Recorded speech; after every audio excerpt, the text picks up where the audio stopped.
Hi friends, ఈరోజు మనము పన్నీర్తో చాలా సింపుల్గా ఈజీగా అయిపోయే ఒక రెసిపీ తయారు చేసుకోబోతున్నాం. అదే పన్నీర్ కుర్చానా.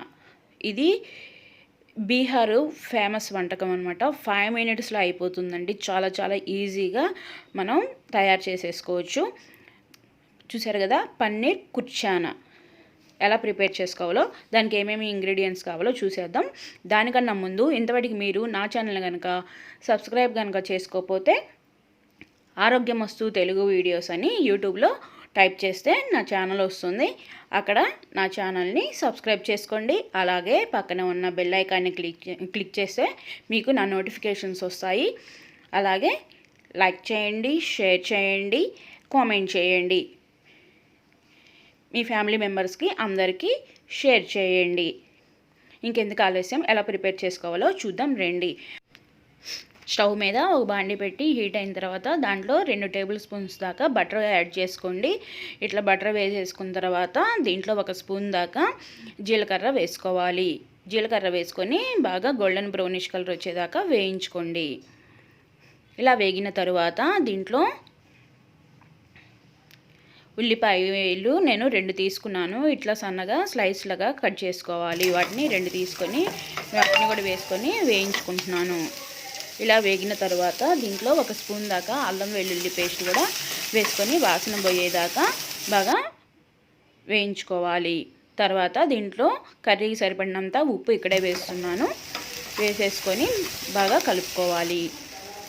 ఇలా కలుపుకున్న తర్వాత టమోటాలని 1-2 ఇట్లా స్లైస్గా తీసుకొని బాగా కలుపుకోవాలి. వీటిని కూడా ఉప్పు వేసేసాం కాబట్టి ఇంకా మనకి కర్రీ అనేది మాడిపోకుండా ఉంటుంది. తర్వాత దీంట్లో 1/2 స్పూన్ దాకా పసుపు, 1 స్పూను కారం వేసుకొని బాగా కలుపుకోవాలి. కలుపుకున్న తర్వాత దీంట్లో 1 క్యాప్సికమ్ తీసుకున్నానండి. చిన్నది పెద్దదైనా సరిపోతుంది. నేను 1 చిన్న క్యాప్సికమ్ తీసుకున్నాను. ఇట్లా స్లైస్గా కట్ చేసుకొని కలుపుకోవాలి. తర్వాత దీంట్లోనే 1 స్పూను గరం మసాలా, 1 స్పూన్ జీలకర్ర, 1 స్పూను ధనియాల పొడి ఇవన్నీ వేసేసుకొని బాగా కలుపుకొని 2-3 నిమిషాల పాటు ఉడికించుకోవాలి. ఇట్లా ఉడికించుకున్న తర్వాత కొంచెం నీళ్ళు వేసుకొని మూత పెట్టి మగ్గనిచ్చుకోండి. అప్పుడు ఈ టమోటాలు, ఉల్లిపాయలు అన్నీ బాగా ఉడుకుతాయి. ఇట్లా 2-3 నిమిషాల తర్వాత చూస్తే ఇట్లా మనకి ఉడికిపోయి ఉంటాయి. దీన్ని ఒకసారి కలబెట్టుకోండి. ఇట్లా కలబెట్టుకున్న తర్వాత దీంట్లో పన్నీర్ క్యూబ్స్ వేసుకుంటున్నానండి.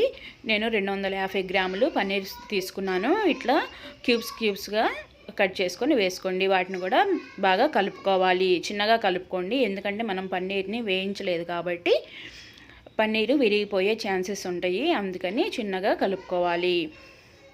ఇలా కలుపుకున్న తర్వాత 2 నిమిషాల పాటు బాగా ఉడికించుకోండి, ఎందుకంటే పన్నీర్కి ఆ మసాలా అంతా పడుతుంది. తర్వాత ఫైనల్గా కొత్తిమీర వేసేసుకొని గార్నిష్ చేసుకోండి. అంతేనండి, సింపుల్గా మనము ఎప్పుడన్నా ఇట్లా ఈజీగా చేసేసుకోవచ్చు. టేస్ట్ వైజ్ కూడా చాలా బాగుందండి. మీరు కూడా ఒకసారి ట్రై చేయండి. ఇట్లా సర్వింగ్ బౌల్లోకి తీసుకొని సర్వ్ చేసుకోండి. అంతే, పన్నీర్ కుల్చానా రెడీ అయిపోయింది. చూసారు కదా, పన్నీర్ కుర్చానా రెడీ అయిపోయింది. మీకు కనుక నచ్చినట్టయితే మా ఛానల్ని లైక్ చేయండి, షేర్ చేయండి, కామెంట్ చేయండి. అలాగే సబ్స్క్రైబ్ మాత్రం చేయడం మర్చిపోవకండి. పక్కనే ఉన్న బెల్ ఐకాన్ని యాక్టివేషన్ చేసుకోండి. Bye bye. నెక్స్ట్ వీడియోలో మళ్ళీ కలుద్దాం ఫ్రెండ్స్.